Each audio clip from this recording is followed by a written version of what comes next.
एक हाथ से कांच के अबला के बाल झट्टा कर पकड़ के धरती पर गिरा दी।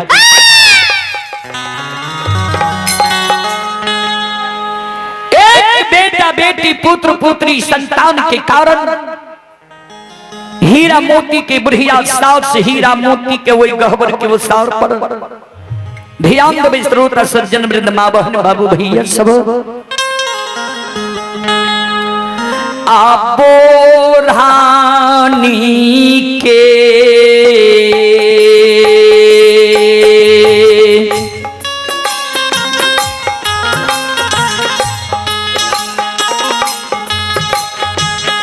बाबू सब बोरा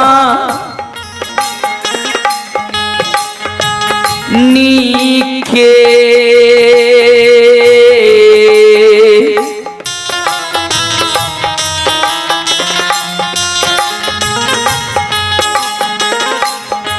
आए मेरा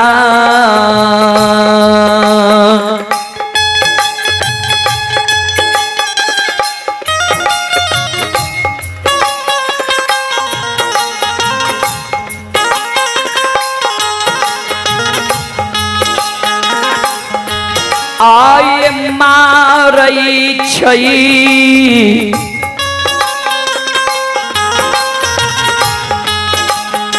बझनिया के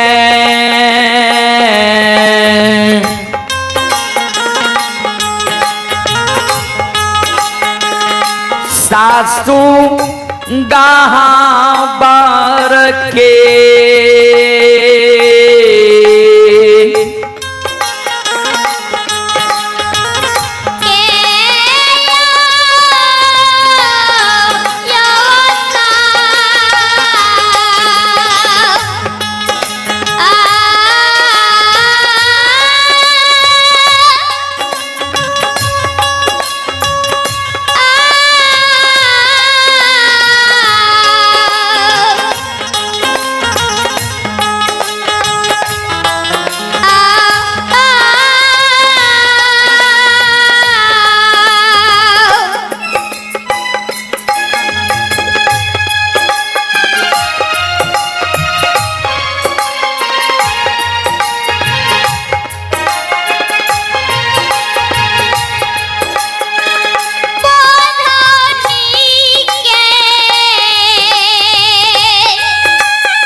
हे भगवान हे विधाता हे ठाकुर जी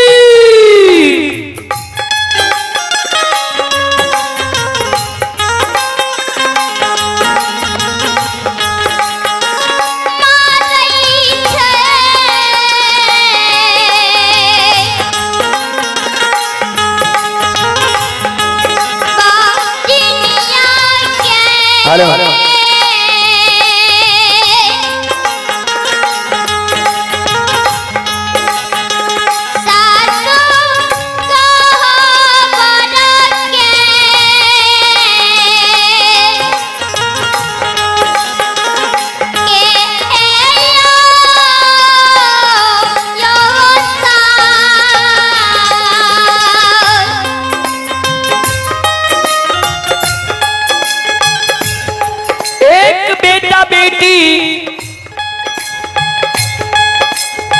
पुत्र पुत्री संतान के कारण हीरा मोती की बुढ़िया सास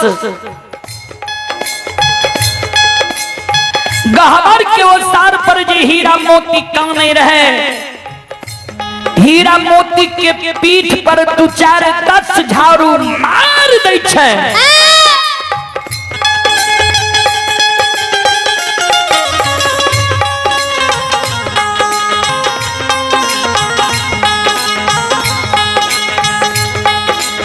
हीरा मोती के जो सास मारे सास की तरफ उलट के हीरा मोती नहीं देखे। हीरा मोती कौन है? कैन कैन के सास के कहे ए माँ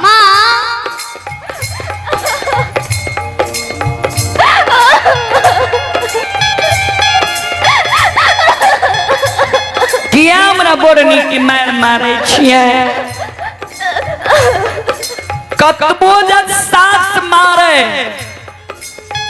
तैयो माँ कहना नहीं छोड़े। माँ ये कौन गलती हमरा से भै गेलै जे हमरा यहाँ बोरनी झाड़ू के मार मारे छिए।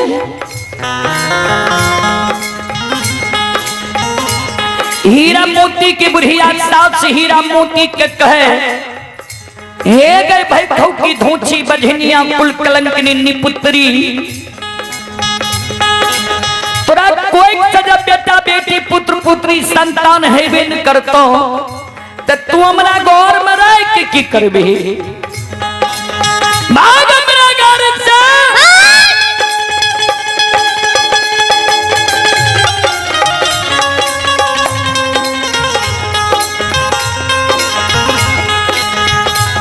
जय दिन से तू हमरा घर अइले वही दिन से तू हमरा घर के सुख और शांति के छीन ले बजनिया।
हीरा मोती सास के कहे माइए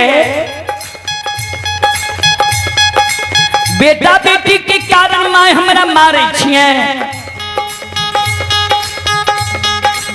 अगर बेटा बेटी के कारण माय हमरा मारे छिए तो बेटा बेटी हमरा हाथ के बात छिए जे माय हम हाथ से बना लेबे बेटा बेटी, या बेटा बेटी शहर बाजार में माँ मिले छे जे शहर बाजार से खरीद के हम ला लेबे।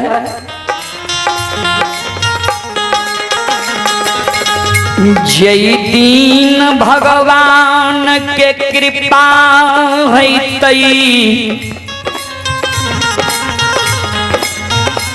ओई दिन जरूर हमरा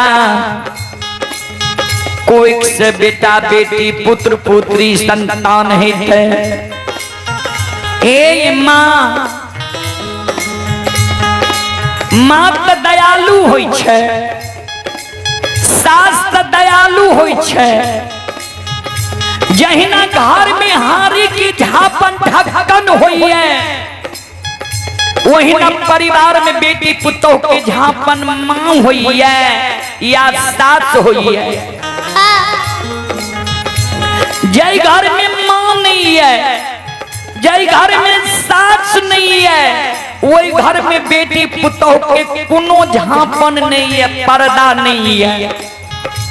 ए माँ हमरा कोई सजा बेटा बेटी पुत्र पुत्री नहीं होई छे, यहाँ झापन करती है, पर्दा डालती है, यही जो हमारा बोढ़नी से मारे छिए तो गोतनी ननद हमरा की कहत है।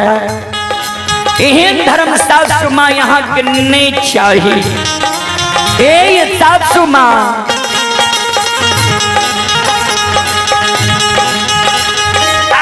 ये यहाँ नौने धारा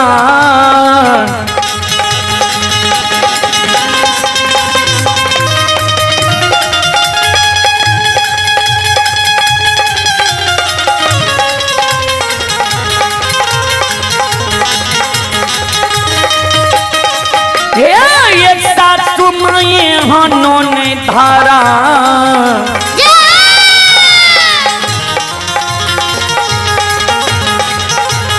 धारा माँ ये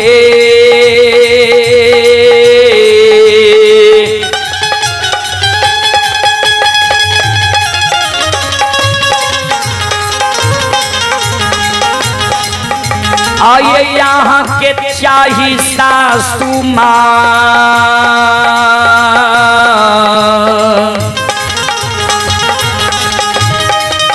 आखिया मारे छियै बोढ़नी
एहन धर्म सासु माँ यहाँ के नहीं चाहिए। क्या हमारा बोढ़नी के मार मारे छिए? हीरा मोती जी सास के कहल गए एहन धर्म सासु माँ यहाँ के नहीं चाहिए। हीरा मोती के बुढ़िया सास हीरा मोती के पीठ पर 2-4-10 झाड़ू आर मार दै छे। हीरा मोती के कहे हे गए भाई धोखी धोछी अलछहिया कुल कलंकनी तोरा कोई सजा बेटा बेटी पुत्र पुत्री संतान हेबे न करतो तो तोरा मारबो न तो गोर लाग मार मेरा घर से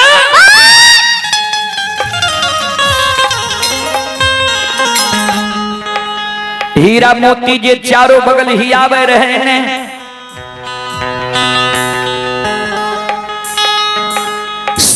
जी हीरा मोती के और 2-4-10 झाड़ू मार लेकिन हीरा मोती चारों बगल देखे लगा जे कोई हमारा अगल बगल में ये ककरो आस लग जाए सासु माँ के मार से हम बच जाए। दोसर ओसार पर हीरा मोती के बड़की गोतनी अपना बेटा बेटी के गोद में लाकर खिलावे रहे। हीरा मोती की नजर पड़ गए बड़की गोतनी पर। आशा जाए गले जे भाग के बड़की गोतनी लग हम चल जाए छी नहीं तो सास हमरा और मार।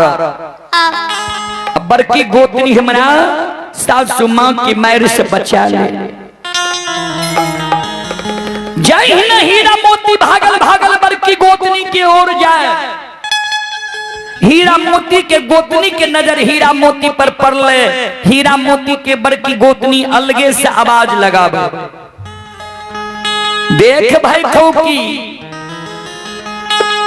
भाग के हमरा लगने या तू,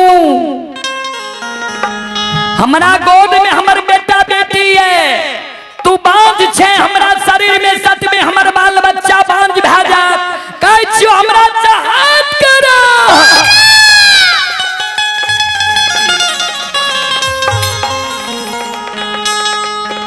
तैयो हीरा मोती दौड़ल दौड़ल जाय छे, गोतनी के भर बांध के पकड़ ले छे।